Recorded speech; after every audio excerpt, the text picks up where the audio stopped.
Monsoon इजलास को बाज़ाब्ता तौर पर मंजूरी मिल गई है। सदर जमहूरिया द्रौपदी मुर्मू ने जो मॉनसून इजलास है उसको मंजूरी दे दी है। तारीख का ऐलान बाज़ाब्ता तौर पर हो चुका है और ये जो मॉनसून इजलास होगा पार्लियामेंट का, ये काफ़ी अहमियत का हामिल है।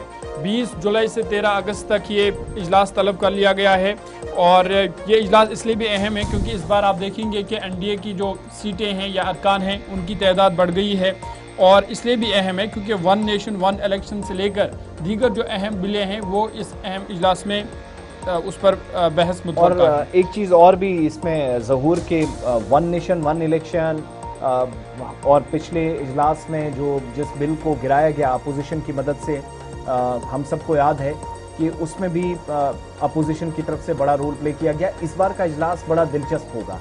एक तो ये कि इजलास से पहले काबीना की तौसी नहीं होगी, ये कल कंफर्म किया बावसूख ज़राए ने कि कोई रद्दोबदल नहीं होगा, नए चेहरे नहीं होंगे। दूसरी तरफ इंडिया ब्लॉक के जो नंबर्स हैं मुसलसल घटे हैं, उसमें टीएमसी का अलग होना, 20 के आसपास उनके मेंबर्स अलग चले जाना, फिर आप सब जानते हैं कि उद्धव ठाकरे वाला जो शिवसेना वाला ग्रुप है 5 से 6 मेंबर्स उनके साइड हुए। इसी तरीके से डीएमके बिल्कुल नाराज नजर आई, जिनने अलग सीटिंग का मुतालबा भी किया था। ओम बिरला जो लोकसभा के स्पीकर हैं उनकी तरफ से जो फैसले आईनी तौर पर इन मेंबर्स की दोबारा नामजदगी या अलग सीटिंग्स पर आएंगे उस पर भी नजर सब्र की रहेगी। लेकिन इस इजलास में वन नेशन वन बिल के हवाले से भी पेशरफ्त का इम्कान है।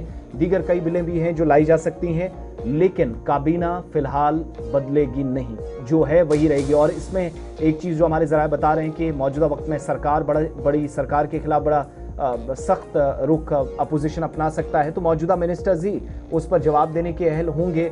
और नया कोई अगर मिनिस्टर आता है, नई जिम्मेदारियां दी जाती हैं, उनसे सवाल पूछे जाएंगे, थोड़ा मुश्किल हो सकता है। सिक्योरिटी के हवाले से सवाल पूछे जाएंगे।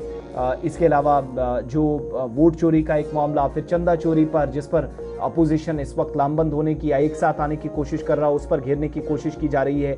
एसआईआर के अलावा नीट का मुद्दा है, मुसलसल पेपर लीक हुए, टेट का पेपर लीक हुआ, इन मामलात पर। फिर एहतजाजी मुजाहिरों के दौरान बेरोजगारी और ये जो अनएम्प्लॉयमेंट वाला एक इशू है उस पर नौजवानों पर लाठीचार्ज का मसला, जिस पर मुसलसल हुकूमत के खिलाफ अपोजिशन इन मामलात को उठाता रहा। तो ये सारे मामले हैं जिन पर बात मुतवक्के है, लेकिन काबीना फिलहाल बदलेगी नहीं, ये बात कम से कम कंफर्म है।